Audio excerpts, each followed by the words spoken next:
Alors, maintenant, on repasse au red teaming, jour 19, hein, Wiggles go brrr. Alors, on va faire brrr, comme le A10, Warfog. Petit coucou à toi.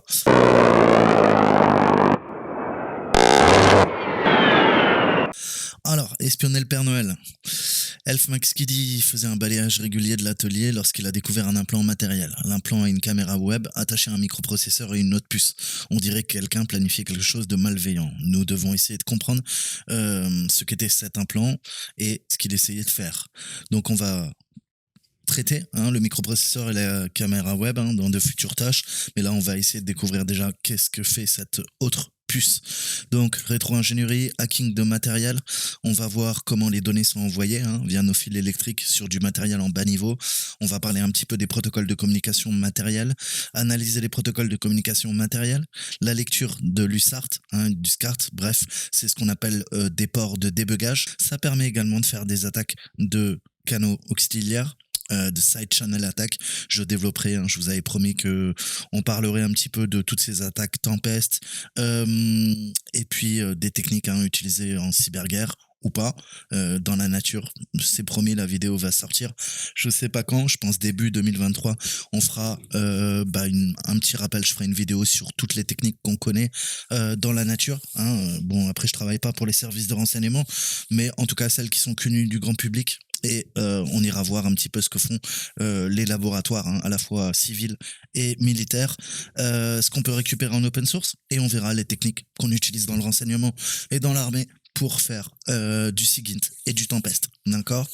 Donc, je vous parlerai de tout ça, je développerai le sujet, il faut que je récupère des ressources, que je fasse une bonne petite synthèse, ça viendra, je vous l'avais promis depuis des mois, ouais, j'ai pris beaucoup de retard sur ce que je voulais faire, il y a plein de vidéos qui vont sortir en 2023, quand je ne sais pas. Mais on va déjà commencer une brève introduction et parler un petit peu matériel, communication, bus de données. Alors, le piratage matériel, c'est vraiment à part. Vous pouvez être très bon en piratage de quoi? De logiciels. Ça ne veut pas dire que vous serez un crack en piratage matériel. Pourquoi? Parce qu'il y a une totale dichotomie, encore une fois, c'est deux mondes totalement différents. Alors bien sûr, vous pourrez utiliser vos connaissances en logiciel, d'accord, mais un gars qui bosse, qui est bon en black box, d'accord, en audit sur du logiciel, le sera pas forcément sur du matériel, parce que ça n'a strictement rien à voir. Mais on va avoir quand même des ponts de connaissances qui vont permettre de lier les deux.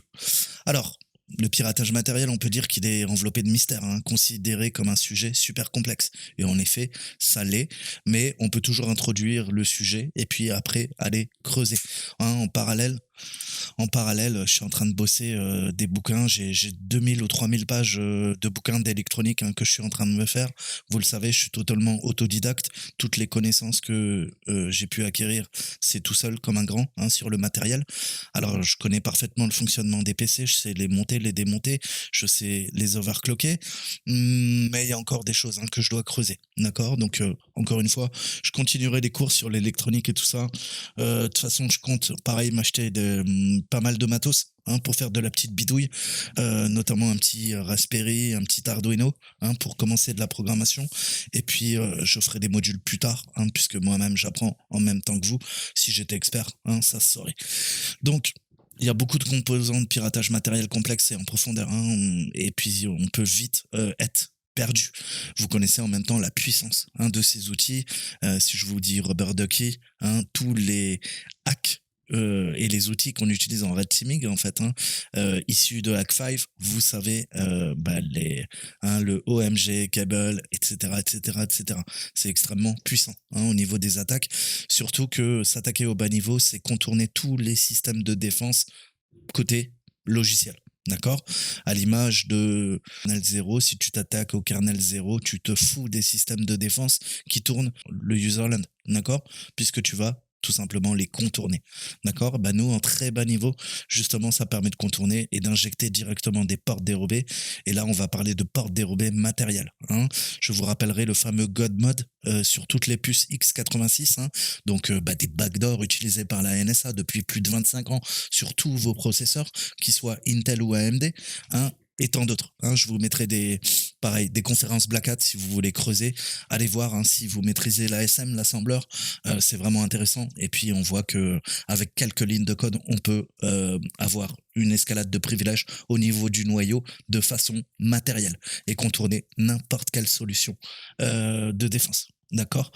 Donc c'est extrêmement dangereux. Après, je vous parlais des attaques de canal auxiliaire. Ça va nous permettre, hein, on a différents types d'attaques, je développerai plus tard, mais qui nous permettent dans un vrai laboratoire avec de l'équipement électronique. C'est pour ça que ça demande beaucoup de matos. Mais l'avantage qu'on a là aujourd'hui, c'est qu'on va émuler tout simplement tout ça. D'accord? Donc vous le savez, les ordinateurs sont incroyablement puissants, ce qui leur permet de créer des fonctionnalités supplémentaires et il faut aussi également des mesures de sécurité dans leur protocole de communication, d'accord? Pour garantir que les messages soient transmis de manière fiable.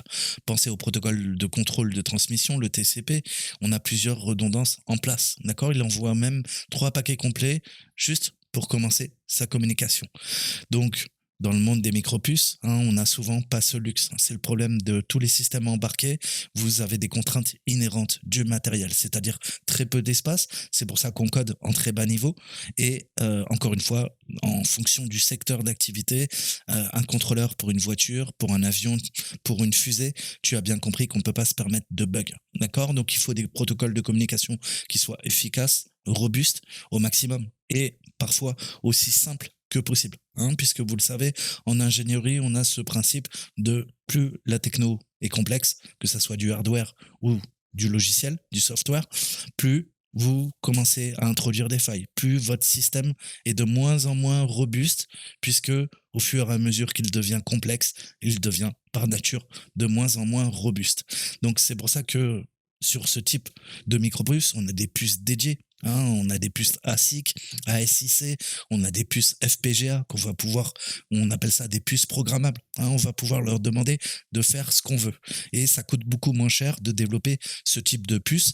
Vous pouvez même créer vos propres circuits et demander, hein, à ce qu'on crée des puces FPGA à partir de vos blueprints, hein, de vos plans en ingénierie. Et vous pouvez commander sur Internet, soit aux États-Unis, soit en Chine, à Taïwan, et récupérer vos puces. Hein. Vous allez développer vos propres puces. Vous pouvez le faire à la maison et après demander, hein, la création de ces puces à des entreprises dont c'est le métier. Donc vous connaissez tous les grands noms, hein, TSMC et tant d'autres, hein, qui font ces puces. Et voilà, on va parler un petit peu des bases. Donc voilà, hein, on rentre là dans le monde des 0 et des 1. On est en très bas niveau, d'accord? Donc la première question qu'il faut se poser, c'est comment en fait le matériel gère-t-il l'électricité, hein? Et à partir de l'électricité, il arrive à générer des signaux. En fait, c'est avec les courants de crête, hein, on va le voir. En fait, le courant passe, c'est un 1, s'il ne passe pas, c'est un 0. C'est aussi simple que ça. On a vu qu'on est en base 2, on est en binaire, et c'est comme ça que on a nos bits, d'accord? 0 ou 1. 0 est un bit, 1 et 1 est un bit. Ça fait 2 bits, 2 bits, on est en binaire. Donc dans cette tâche, on va se concentrer sur la communication numérique. La communication matérielle, on va utiliser un appareil, hein, qui s'appelle un analyseur logique pour analyser les signaux. Hein. Vous en avez un là qui est émulé de façon virtuelle, mais on a du matériel en physique, hein, en principe, et là ça demande un grand laboratoire, hein, et parfois c'est presque 100 000 $ de matos, hein, pour travailler sur ces petites bêtes, d'accord, si vous voulez du matos de qualité. Mais bon, pour un particulier, on va dire que c'est déjà un bon billet, hein, c'est 10-15 000 € pour avoir l'ensemble du matos, se créer un lab à la maison, hein, allez voir la chaîne de Deus Ex, demandez-lui combien il a de matos à la maison, mais à mon avis, il y a plus cher en matos chez lui que l'ensemble de la maison. Donc cet appareil, il va être connecté, hein, aux fils électriques qui sont utilisés pour la communication entre deux appareils. Et ça va tout simplement faire une attaque de l'homme du milieu. D'accord? On va intercepter, on va capturer les signaux et on va essayer de les interpréter. On va pouvoir même les moduler. Hein, c'est le principe de modulation en très bas niveau. C'est comme ça qu'on fait transiter des signaux. D'accord? Donc ça peut être des signaux électriques, ça peut transférer de la data. Et puis c'est pareil, hein, je vous ferai des cours sur l'intelligence des signaux, le SIGINT, le Wi-Fi, le Bluetooth, hein, les techniques qu'on utilise utilise pour transmettre aussi via des radiations sur le spectre électromagnétique. Alors quand je parle de radiation, attention, hein, j'ai pas revu mes cours de physique depuis 20 ans, mais je crois qu'il y a des radiations ionisantes et il y a des radiations non ionisantes. Nous, là, on parle, vous l'avez compris, il n'y a rien de nucléaire, de radioactif. On parle pas d'isotope radioactif, on parle de radiation non ionisante. Techniquement, ton Wi-Fi, il fonctionne à 2,4 GHz. Ok. Eh ben, regarde, ton micro-ondes, il fonctionne aussi à 2,4 GHz. Alors, quand tu fais cuire, tu vois, ta nourriture dans le micro-ondes, ça agite hein, les molécules d'eau, ça les fait vibrer et elles vibrent tellement vite que du coup, en découle une chaleur, une énergie qui va venir chauffer ta nourriture. Et je vous déconseille le micro-ondes, c'est pas bon, ça tue toutes les vitamines de vos aliments. Mais c'est un autre problème. J'ai dit que je ferais pas de politique. Bon, plus sérieusement. Donc voilà, c'est des radiations, mais c'est des radiations qui sont non ionisantes. Hein, c'est pas quand tu mets ta bouffe au micro-ondes, elle devient pas radioactive. Tu vas pas briller le soir, la nuit en vert, d'accord, ou en violet. Ça ne risque pas. Donc c'est pareil, c'est comme ça qu'on peut émettre aussi avec du sans fil, hein, avec les télécommunications, les ondes radio, tout simplement, d'accord. Mais là aujourd'hui, on va pas s'intéresser aux ondes radio, on va parler de la communication matérielle numérique. Donc ce qu'il faut comprendre, hein, c'est que pour effectuer, je te disais, on a bits 1, bits 0, ok, 2 bits. Qu'est-ce que je fais? Mes bits, comment je les passe? Eh ben, pour effectuer une communication, on va activer et désactiver à la volée dans des séquences spécifiques pour transmettre hein, un tas de 0 et de 1 qui va composer mon code en binaire. D'accord? Imaginons qu'on envoie 8 bits, on va envoyer un seul octet. D'accord? Puisque un octet, un byte, c'est 8 bits. D'accord? Pour rappel. Donc on effectue une communication matérielle numérique et les lignes que vous voyez là, ondulées, c'est ce qu'on verra typiquement sur un analyseur logique. Alors, on va parler en fréquence, hein, c'est le principe du timing. On va pouvoir calculer aussi le temps hein, entre le courant et la modulation du signal. Et on va pouvoir faire nos mesures. Là, on voit au niveau des mesures, on a le delta en millisecondes. Donc on va parler un petit peu des puces que vous retrouverez sur vos cartes mères, que vous retrouverez un peu partout techniquement, hein, les SPI et les I2C.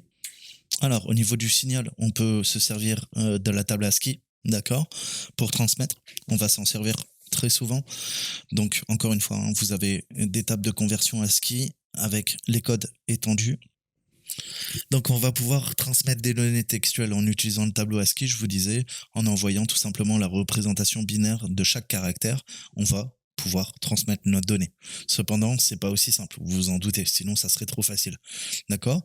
Donc si on veut aucun effort dans notre communication, on aurait besoin d'un fil électrique pour chaque 0 et 1 qu'on voudrait transmettre. Étant donné qu'un seul caractère est un octet de données, d'accord? Il faudrait quoi? S'il y a 8 bits, un fil par bit, il faudrait 8 fils électriques, d'accord? Pour transmettre un octet de données. Donc vous avez bien compris qu'il y aurait des milliards et des milliards de fils. Donc pour rendre cela plus efficace, il faut utiliser le moins de fils possible. Et puis heureusement, on a des puces matérielles, d'accord, qui conviennent avec un protocole et on va avoir après des configurations numériques spécifiques qui vont être utilisées pour transmettre les données. Donc on va examiner certains protocoles des plus courants et comment ils fonctionnent pour envoyer les données tout en réduisant le nombre de fils dont on a besoin. Alors on va parler du récepteur synchrone-asynchrone, communication universelle, littéralement c'est ce qu'on appelle le USART, un U-S-A-R-T. Alors on va parler un petit peu de l'universal Asynchronous Receiver Transmitter, émetteur-récepteur asynchrone universel, c'est l'UART, U-A-R-T. Donc, il est aussi parfois désigné sous le nom d'ASIA, ACIA, Asynchronous Communication Interface Adapter, sorry. Donc, ce nom est tombé en désuétude en langage courant. Donc, c'est le composant utilisé pour faire la liaison entre l'ordinateur et le port série. L'ordinateur va envoyer les données en parallèle, hein, autant de fils que de bits de données. D'accord? C'est pour ça qu'on parle de fields, de wire en anglais. Il faut donc transformer ces données pour les faire passer à travers une liaison série qui va utiliser un seul fil pour faire passer tous les bits de données. D'accord? C'est ce qu'on disait en préambule. Ensuite, on a le Dual Universal Asynchronous Receiver Transmitter. Lui, il va, comme il est double, duel, il va combiner tout simplement deux UART dans une seule puce. Et on a l'USART. L'USART, c'est l'Universal Synchronous Asynchronous Receiver Transmitter. Il peut communiquer de façon synchrone, hein, parce que les autres sont asynchrones. Donc synchrone, synchronisé, d'accord. Alors aujourd'hui, les UART, hein, sont généralement intégrés, hein, comme des composants au sein des microcontrôleurs. Vous en avez un peu partout. Ils ne sont dans ce cas plus un composant à proprement parler, mais une fonction périphérique du composant. Alors, ce qu'il faut comprendre, c'est que dans les années 90, on avait des composants, hein, on en avait 80, 90, et c'était plein de petites puces, hein, sur les ordinateurs. Alors, pour les plus jeunes, vous n'avez pas connu ça. Je vais essayer de vous trouver une carte mère dans les années fin 80, début 90. Et qu'est-ce qu'on a fait? On a regroupé tout ça dans des chipsets. D'accord? Un chipset, c'est quoi? C'est ni plus ni moins que un regroupement de chips, de puces. Un set de puces, c'est un regroupement de puces sur la carte mère. Plutôt que quoi? Mettre plein de petites puces qui vont chacun faire leur sauce, avec la réduction, vous l'avez compris, la loi de Moore, pendant les 30 années qui se sont déroulées, on a réduit toujours plus la taille des puces et on a pu faire des chipsets. Vous l'avez compris. Et les deux chipsets, alors maintenant on parle plus, pareil, c'est des termes un peu désuets, mais on avait le Southbridge, hein, qui s'occupe de toutes vos périphériques. Donc c'est une puce qui est beaucoup plus lente, hein. On parlait au début de 33 MHz, 66 MHz, 100 MHz, 133 MHz, pour faire communiquer les périphériques les plus lentes. D'accord. Et puis après, on a vu, hein, les limites, puisque nos vieux disques durs, 3200, 5400 tours, 7200, 10 000, 12 000, 15 000 en serveur. Bref, on est passé au SSD. Et le SSD a besoin de fils beaucoup plus grandes et a besoin d'une bande passante beaucoup plus conséquente. Donc on a commencé à quoi? À déporter même les ports. Le meilleur exemple, c'est le NVMe, au format M2, c'est directement intégré à la carte mère, d'accord? Et ça peut communiquer directement avec ce qu'on appelait avant le Northbridge. Lui, le Northbridge, il relie toutes les périphériques qui consomment beaucoup, qui sont importantes, qui sont puissantes, c'est-à-dire le contrôleur mémoire, hein, qui faisait office et qui reliait le bus, hein, de données de votre processeur. Avant, on l'appelait le FSB, hein, le Front Serial Bus. Ça a disparu tout ça. Maintenant, on parle de QPI. Bref, c'est des technologies, hein, qui ont évolué tant côté AMD que côté Intel. Mais ce qu'il faut retenir, c'est voilà, grosso modo, sur les anciennes cartes mères, Southbridge contrôle toutes vos périphériques, clavier, souris, tout ce que vous mettez en USB, d'accord? Et ensuite, on a le Northbridge qui, lui, regroupe tout ce qui est PCI Express, d'accord? Carte graphique, donc, SSD, hein, NVMe, bus mémoire intégré sur votre processeur, contrôleur mémoire, processeur et RAM. Tout ça, c'est géré par le Northbridge. On va faire très simple. D'accord? Mais revenons à ce qui nous intéresse. Donc c'est pour ça, vous l'avez compris, avant les UART étaient tout seuls. Ensuite, on les a mis dans des chipsets. D'accord? Un chipset, c'est un regroupement de puces. Alors, on va voir un petit peu la trame UART, hein. Elle est constituée des bits suivants. Alors, on part à gauche, on finit à droite, hein. Constitution de la trame, on est de D0, D1 jusqu'à DN, d'accord? Donc on a un bit start, toujours à 0. Lui, il va permettre la synchro avec le récepteur. Et on voit à la fin le stop. Les données, elles sont transmises entre, hein. On a une taille de données qui est comprise entre 5 et 9 bits. Et les bits, ils sont envoyés soit au LSB, bit de poids faible, le least significant bit, au MSB, bit de poids fort. D'accord? Donc ça, on l'avait vu, hein. Je vous avais parlé un petit peu de ce principe, hein. LSB, MSB. MSB dit aussi MSD. Donc la parité, pair ou impair, hein, mais c'est optionnel. Et enfin, le stop, la fin. Un bit de stop, c'est toujours égal à 1, hein, et la durée de celui-ci varie de 1, 1,5 à 2 à l'utilisateur de choisir. D'accord? Et donc le niveau logique de repos, c'est le 1 également. Au niveau des tensions, c'est du TTL, 0 volts, avec un niveau logique bas, 5 plus 5 volts, hein, pour le niveau logique haut. D'accord? Donc c'est ce qui va nous permettre de faire varier nos niveaux de tension pour transmettre de la donnée, vous l'avez compris. Ensuite, les vitesses de transmission, ça va nous rappeler les belles époques des années 90, les baux. Hein, les baux, l'unité beau, ça correspond à un symbole par seconde. Ça, c'est important à comprendre.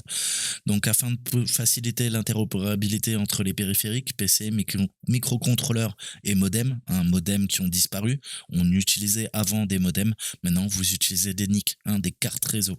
On avait des vitesses de transmission qui étaient normalisées par multiples ou sous-multiples de 9600 baux. D'accord.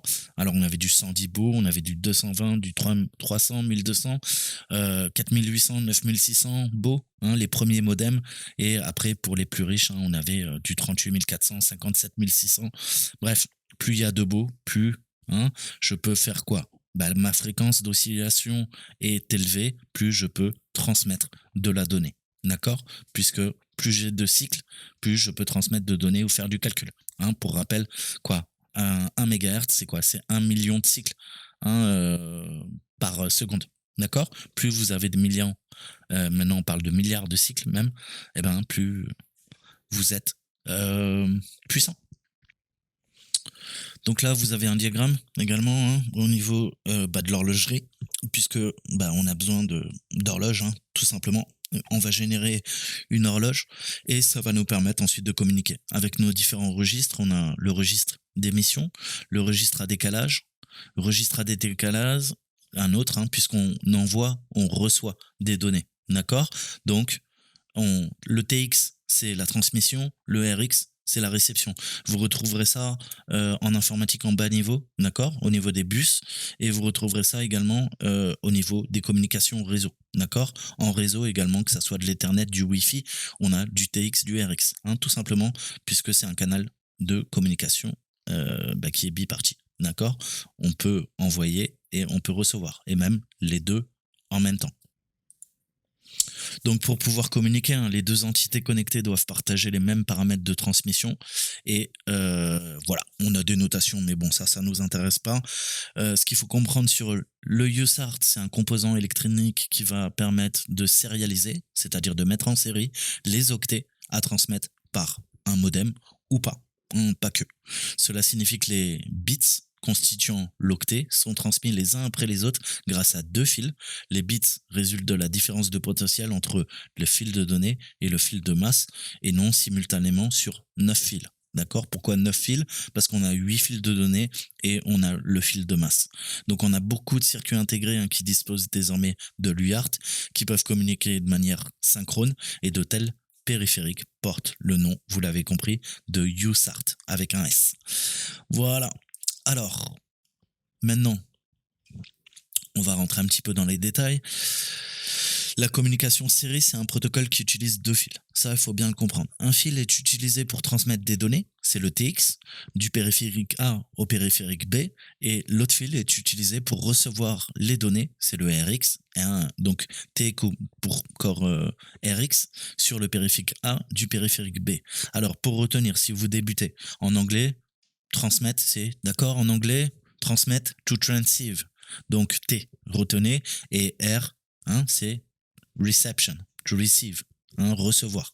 D'accord, c'est comme ça, moyen mémotechnique, si vous savez plus qui fait quoi. D'accord. Donc on pourrait dire en substance qu'on connecte le port de transmission d'un appareil au port de réception de l'autre appareil et vice versa. Qu'est-ce que ça permet? Ça permet au début de quoi? Du réseau, on avait quoi? On avait un ordinateur A et un ordinateur B qui étaient mis en série. D'accord. Et au fur et à mesure que les réseaux se sont complexifiés, on n'a plus utilisé le port série. Pourquoi? Pour communiquer sur un réseau. C'était beaucoup trop simple. Et plus vous mettez de machines, plus ça devient compliqué. Il fallait trouver d'autres moyens. Par contre, au niveau du hardware, en très bas niveau, le port série est encore utilisé. Et il est omniprésent sur vos chipsets. Tu l'as compris. Donc, ce qui est intéressant à propos de ce protocole, c'est qu'il n'a pas de ligne d'horloge qui va synchroniser la communication des appareils. Sans horloge, en fait, les appareils doivent accepter la configuration de la communication. Alors, ça fonctionne comme ça. Déjà, on va parler de la vitesse de la communication. Elle est également appelée, je vous le disais, le débit en baux. D'accord? Donc, le débit binaire, c'est le débit en baux. et ça dicte la vitesse à laquelle les octets de données peuvent être envoyés. Chaque octet, j'ai 8 bits, pour rappel. Donc l'acceptation d'un tarif spécifique, entre guillemets, indique à chaque appareil à quelle vitesse il va échantillonner les données pour obtenir une communication précise. D'accord? Puisque pour avoir une communication stable et qu'il n'y ait pas une corruption des données, il faut, comme n'importe quel protocole, s'accorder, d'accord, sur un protocole d'échange.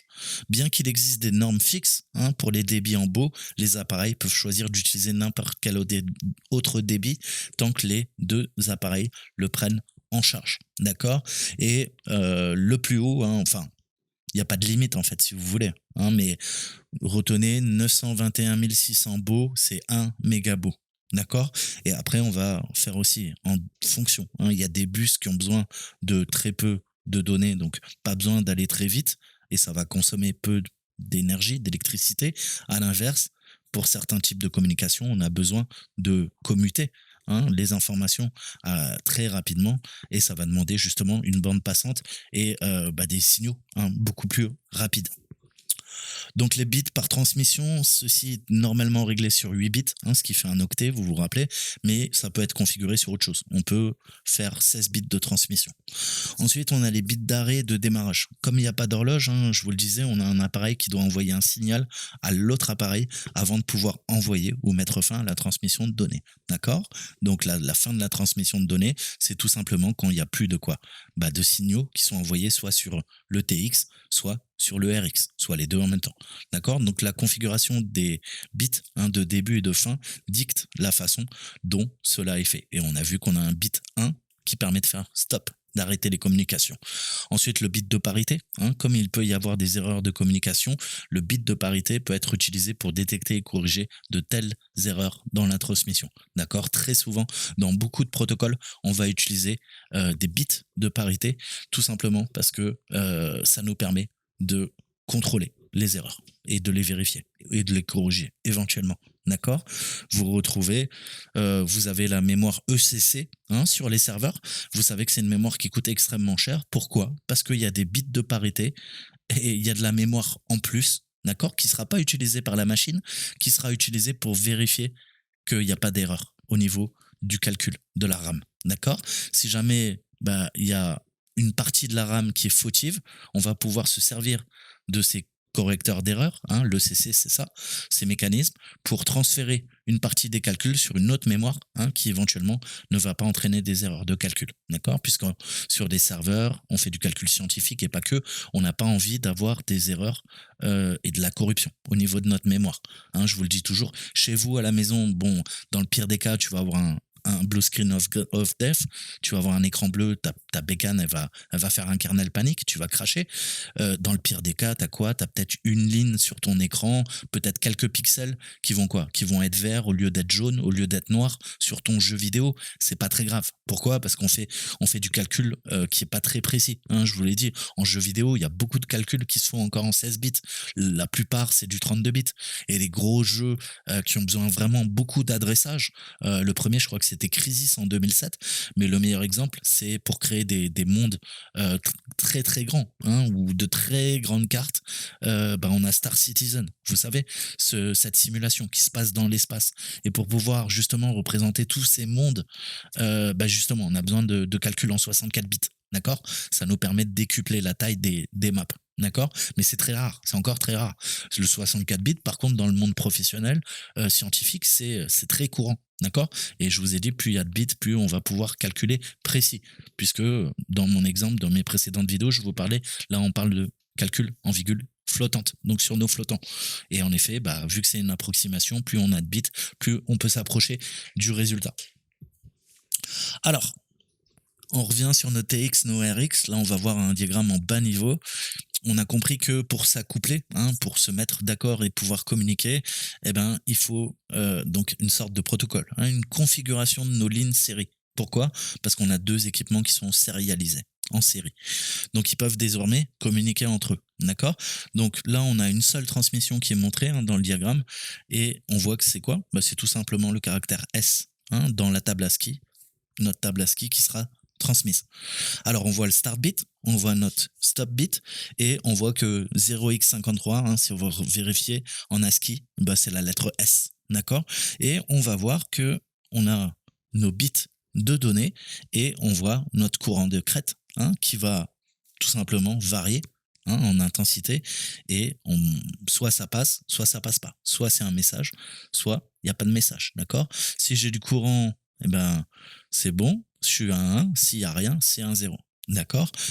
Donc, quelques mises en garde, les appareils n'ont pas vraiment de moyen de déterminer si l'autre appareil est prêt pour la communication.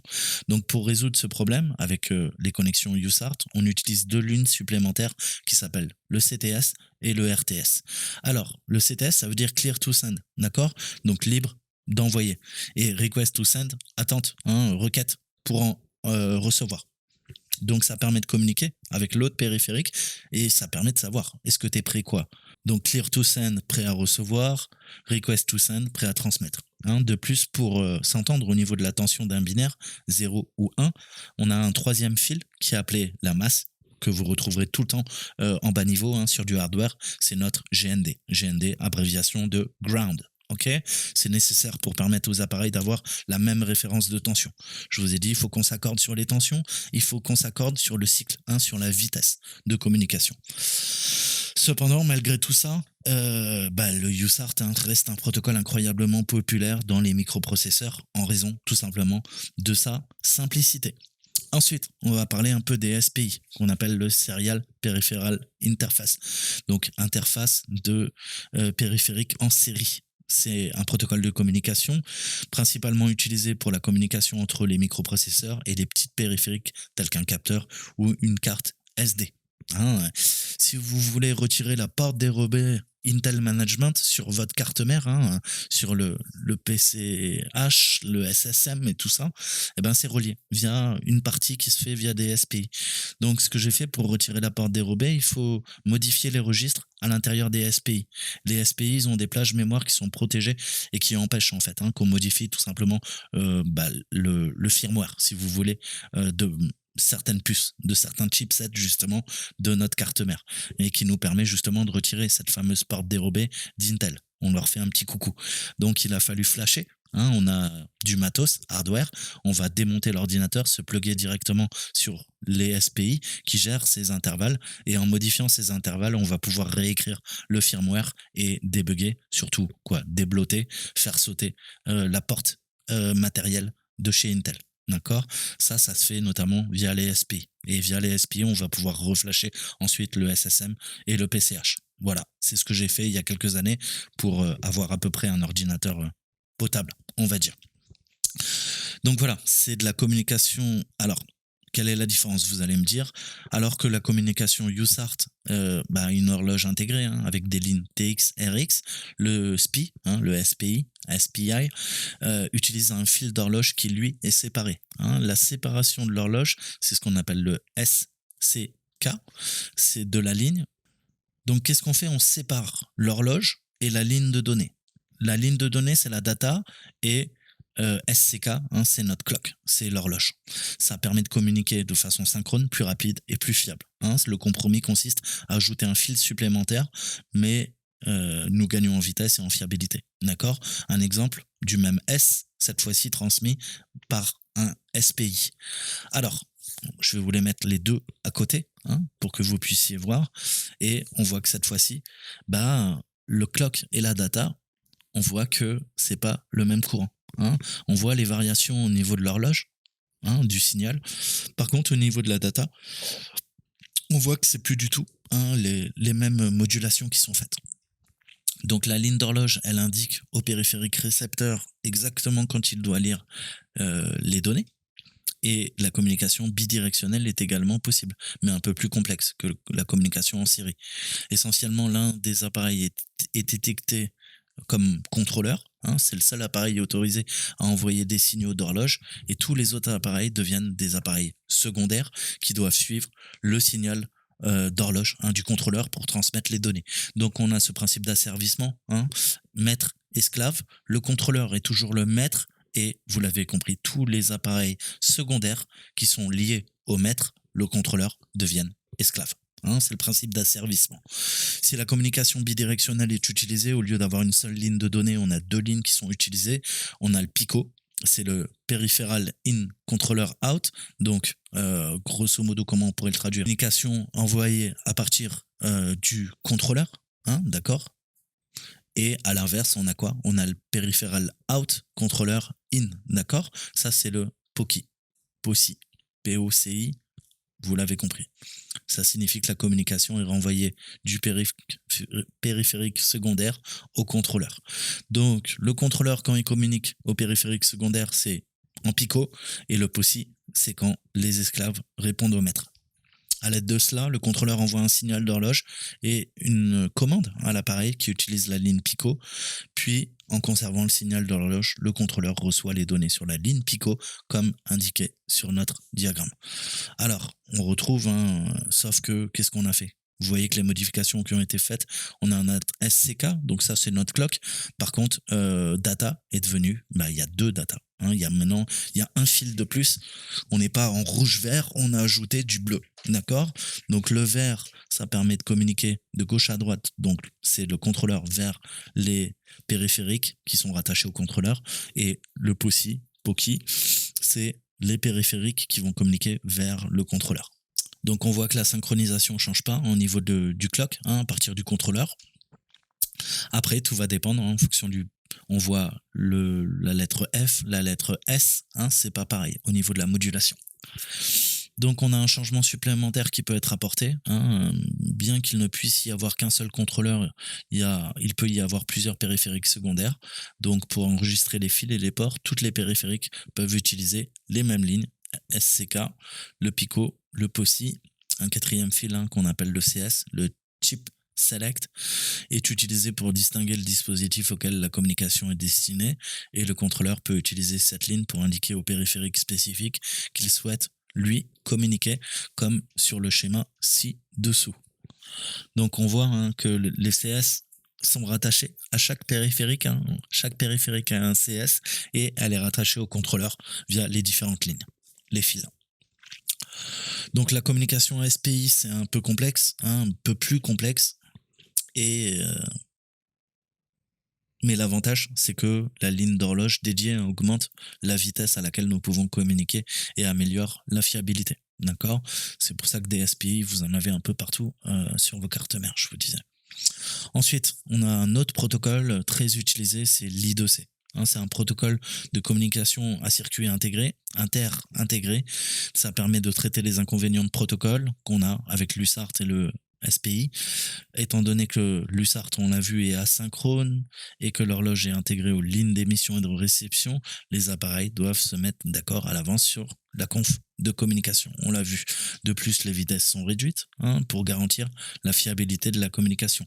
D'autre part, bien que les SPI soient plus rapides et plus fiables, comme on l'a vu, ça nécessite beaucoup plus de fils, on l'a vu, pour la communication, et chaque périphérique supplémentaire nécessite un nouveau CS, un chip select supplémentaire pour chaque périphérique, comme on vient de le voir. Donc l'I2C, lui, il va essayer de résoudre tous ces problèmes. C'est semblable au USART qu'on a vu au début, mais lui, il n'utilise que deux lignes pour la communication. Donc c'est un petit peu plus simple. On utilise les lignes de données série qu'on appelle SDA et une ligne d'horloge série qu'on appelle SCL pour la communication. Toutefois, au lieu d'utiliser notre CS, notre chip select, pour déterminer le périphérique auquel il doit communiquer, on utilise un signal d'adresse qui est envoyé sur le fil SDA. Donc cette adresse indique à tous les contrôleurs et périphériques que les périphériques tentent de communiquer et vers quel périphérique elle essaye de communiquer. D'accord? Donc c'est comme ça que vos périphériques sur vos ordinateurs arrivent à communiquer. On a des contrôleurs, tu as un contrôleur contrôleur mémoire sur ton processeur, tu as des contrôleurs mémoire sur tes cartes graphiques, tu as des contrôleurs aussi au niveau de tes périphériques, tu as un contrôleur pour ton disque dur, tu as des contrôleurs sur tes SSD, et c'est ça qui nous permet parfois de gagner d'ailleurs en performance, parce que en fonction du firmware que tu vas utiliser, tu vas pouvoir grappiller des performances ou avoir des drivers complètement buggés qui vont faire carrément cracher ton PC. D'accord? Mais tout est contrôleur et périphérique, puisque votre ordinateur sans périphérique, il est rien. Et ces périphériques, pour pouvoir les utiliser, il nous faut des contrôleurs. Donc une fois le signal envoyé, un signal de données peut être utilisé pour envoyer la communication réelle, d'accord? Pour avertir les autres contrôleurs et périphériques que la communication a lieu et empêcher naturellement ces périphériques de communiquer entre eux, un signal de démarrage et d'arrêt est utilisé. Chaque appareil peut surveiller ces signaux de démarrage et d'arrêt pour déterminer si les lignes sont occupées par la communication.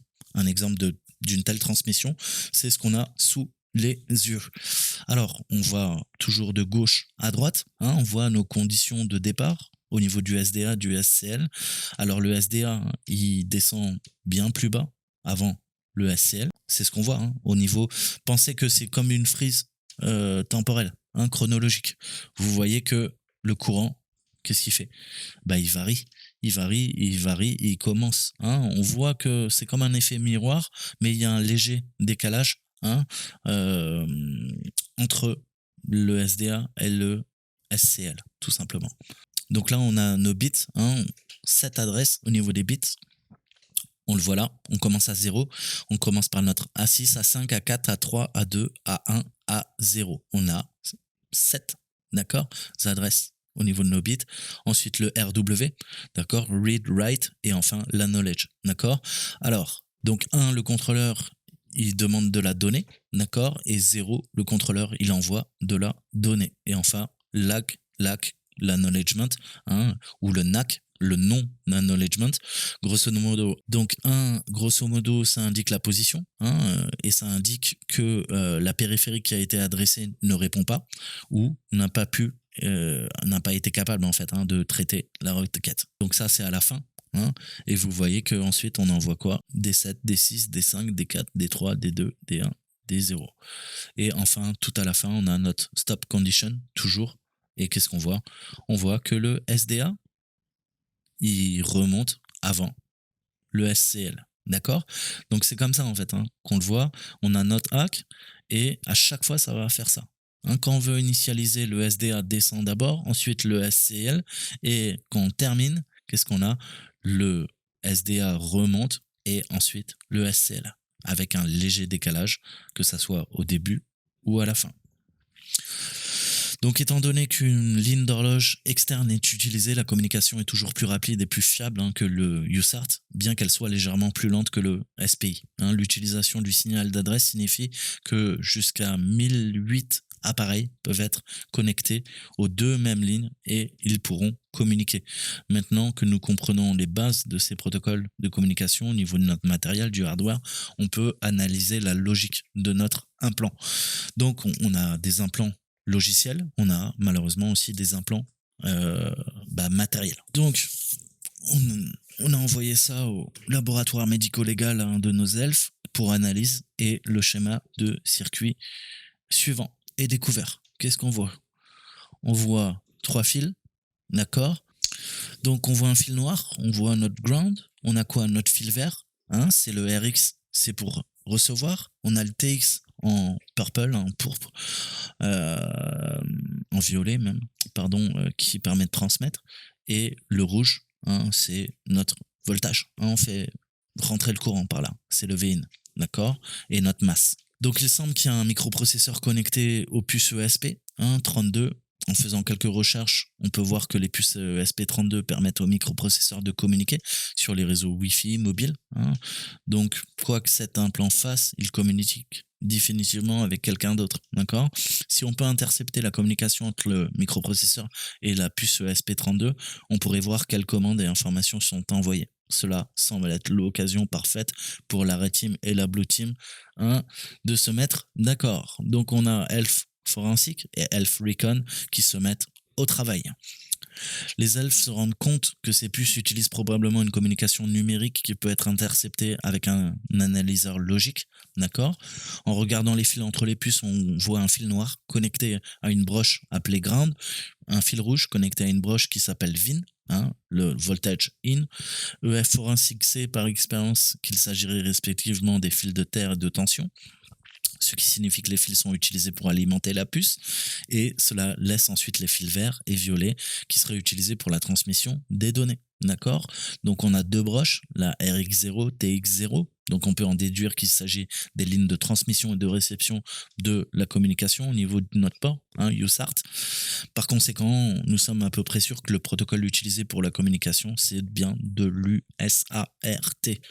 Armés de ces informations, les elfes connectent les sondes, des analyseurs logiques, au fil vert et violet avant de mettre l'implant sous tension. Immédiatement, des signaux ultra rapides sont visibles sur l'analyseur. Les elfes créent un vidage de données logique à partir des signaux et Max Kiddy vous demande d'enquêter sur ce qui est réellement transmis. Donc on a les laboratoires, on va s'intéresser aux signaux, tout ce qui est aussi parfois les EMI, comme on les appelle, c'est-à-dire les ondes électromagnétiques. Et on peut créer un vidage de données logiques à partir de signaux et on va stocker ça et ça va nous permettre de l'analyser a posteriori. Alors, on va faire l'analyse de logique. Afin d'analyser le vidage de données logiques, donc on va utiliser SALAI et puis on va émuler tout ça, d'accord? Donc on a une application, on va se la lancer qui s'appelle Logic 2 qui est sur notre bureau. Donc ça lance l'app.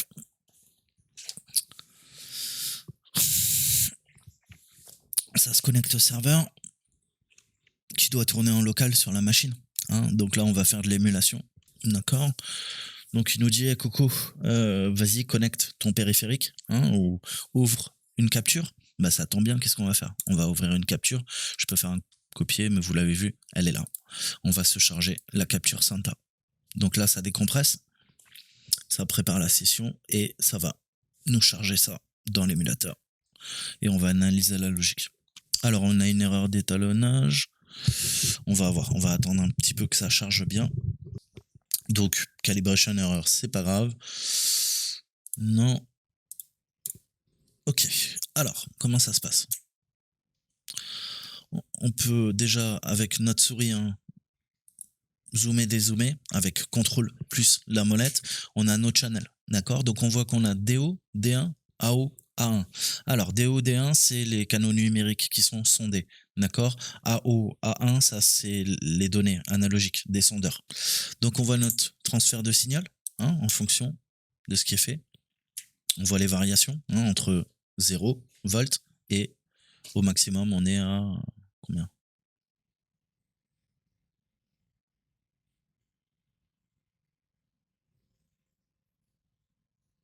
Là, on est en millivolts. Et on passe à peu près un peu moins de 5 volts, d'accord? Pour transmettre les données, là, on est à quoi? Ouais, donc c'est une variation entre quoi? Entre 0 volts et 5 volts. On travaille sur du 5 volts visiblement, et vous voyez que c'est jamais atteint, on est à 4 823, d'accord? Ce qui est intéressant à partir de cet écran, c'est qu'on va voir comment les données de tension analogique correspondent au signal numérique qui est vu. Si on regarde un petit peu notre canal A1 vs le D1, on peut voir qu'il y a de légères ruptures dans les signaux analogiques qui ont été corrigés dans le canal numérique. Maintenant que nous pouvons voir les données du signal numérique, on peut peut-être envisager d'utiliser l'analyseur logique pour lire le contenu des données. Donc on a vu qu'on est sur quoi? On est sur du USART. Donc qu'est-ce qu'on peut faire? On peut commencer à chercher, à configurer l'analyseur série asynchrone pour les canaux 1 et 0. D'accord? Donc on va configurer d'abord pour le channel 1 et ensuite on fera le 0. Alors, dans la vraie vie IRL, les ingénieurs qui font de la rétro-ingénierie, le premier truc qu'ils devraient faire, nous on va pas le faire, mais c'est déterminer la vitesse à laquelle les données sont transmises, ainsi que la configuration spécifique, telle que les bits de parité et notre RAM. D'accord? Donc là, on a simplifié. Pour nous, c'est un exemple, c'est pour vous montrer un petit peu comment ça se passe, les bases, mais on va se focaliser et on sait qu'on transmet à 4800 bits seconde. D'accord? Donc là, on voit qu'on est à 9006, on va se synchroniser à 2 fois moins, puisque 4800 x 2, ça fait 9006, si je dis pas de bêtises. D'accord? Donc on va sélectionner notre channel, on passe sur le channel 1 et on vérifie qu'on est bien en 4800. Au niveau de nos bits par trame, c'est-à-dire les bits per frame, on reste en standard. Au niveau de nos stop bits, on reste en standard. Au niveau de nos bits de parité, on reste également en standard. Pareil pour le significant bit, hein, on est en LSB, donc list significant bit, le signaux standard non inverti et on est en mode normal. Voilà.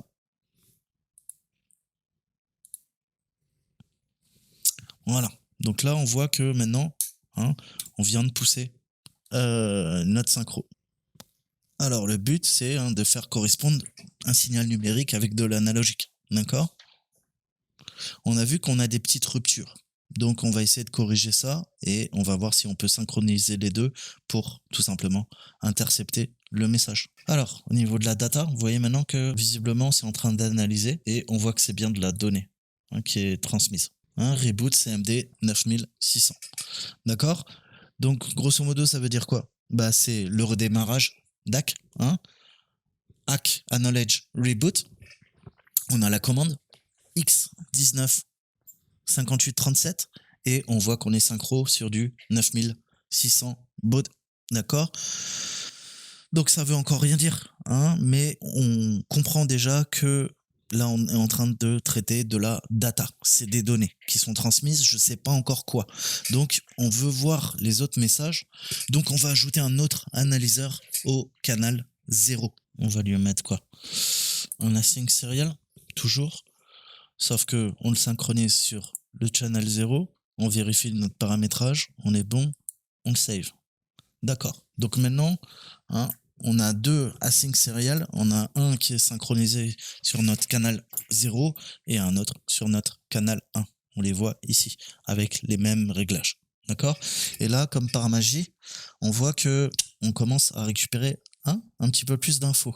On retrouve notre commande, ACK reboot, mais on a maintenant de l'ASCII, des choses que nous, on peut comprendre. Il nous dit salut, une commande, envoie-moi une chaîne de sécurité, chaîne de sécurité acceptée. S'il vous plaît, spécifiez le nouveau taux de BO au niveau de la communication et on voit qu'il se synchronise avec ce qui était en rouge. On avait vu 9600 BO et il dit en effet que les 9600 BO sont acceptés. D'accord? Et après, on a un petit bout de shellcode. Alors, ça commence à ressembler à quelque chose d'un peu plus compréhensible au niveau de nos informations. Il semble que le microprocesseur établisse une session avec notre ESP32 pour permettre la communication avec le serveur de command and control. D'accord? Nous pouvons maintenant voir la discussion complète entre les deux appareils. Le processeur demande à l'ESP32 de redémarrer sa connexion ESP32 et d'accepter. Il y a un code de sécurité qui est envoyé pour permettre la connexion au serveur de contrôle. D'accord? Une fois que le code de sécurité est transmis, on voit que le ESP32 permet au microprocesseur de négocier un nouveau débit en BO 9600 à utiliser pour la communication. Fait intéressant, une fois ce nouveau débit en BO accepté, nous ne pouvons pas lire le reste de la sortie. Cependant, puisqu'on a intercepté le débit en BO, on va modifier notre channel 0 sur un nouveau débit en BO pour lire le reste de la communication qui est envoyée. Alors, qu'est-ce qu'on peut faire? On a vu que le trigger, on est quoi? Ça, c'est le rouge. Le rouge, c'est le 1. C'est pas bon. C'est celui-là qu'on doit modifier. D'accord? Le nouveau taux de BO est requis. Ça envoie le code administrateur et on récupère notre premier flag. Hacking hardware is fun. Donc, un petit exemple pour revoir les bases. Comme je vous ai dit, je suis en train de bosser sur mes cours sur l'électronique. Quand je serai bon, je vous ferai signe dans 10 ans. Et puis, on se fera des petits trucs. Pour l'instant, c'était une petite mise en bouche. Donc, si on répond aux questions, on a le flag. Le reste, ce sont des questions sur ce qu'on a vu. Essentiellement, on nous pose la question quel appareil peut être utilisé pour sonder les signaux envoyés sur les fils électriques entre deux appareils. Qu'est-ce qu'on a utilisé là? On utilise un Logic Analyzer. C'est un analyseur de logique.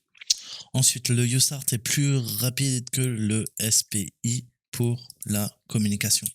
Oui, non et non, comme on l'a vu. Est-ce que la communication USART utilise moins de fils que le SPI? Oui, non. C'est oui. Oui, il utilise moins de fils. d'accord, que le SPI. Parce qu'on a vu que le SPI est beaucoup plus complexe au niveau des fils. On a notamment nos quoi? Notre Pico, notre Poki et nos CS. Alors, est-ce que le USART est plus rapide que l'I2C? Non, il n'est pas plus rapide. L'I2C est bien plus rapide. Et l'I2C utilise plus de fils que le SPI pour la communication. Non, il utilise moins de fils. D'accord? Puisqu'on a vu qu'on a tout ce principe, c'est un gros bordel avec le SPI, c'est quand même un petit peu plus simple avec notre ami I2C. Pourquoi? Parce qu'on ne se sert plus de quoi? Du CS. Vous vous rappelez? On utilise une ligne de données série SDA et une ligne d'horloge série SCL pour la communication. Que deux lignes de communication. I2C. Deux lignes. D'accord? Pensez à ça. Donc, est-ce que le SPI est plus rapide que l'I2C? Oui, il est bien plus rapide. Et quel est le nombre d'appareils? On l'a vu. Combien il y en a? 1008 précisément. C'est le nombre maximum d'appareils qui peuvent être connectés avec une seule paire d'I2C. Et quel est le nouveau débit en beau qui a été négocié? On a vu qu'on est passé en 9600. C'est pour ça que j'ai fait d'ailleurs les modifications là-dessus. Et on le voit tout en bas, d'accord? On le voit là, New Beau 9600, ici. Et on était en 4800. On a doublé le débit. Voilà, j'espère que ça vous a plu. Je vous dis à très bientôt. Ciao, ciao.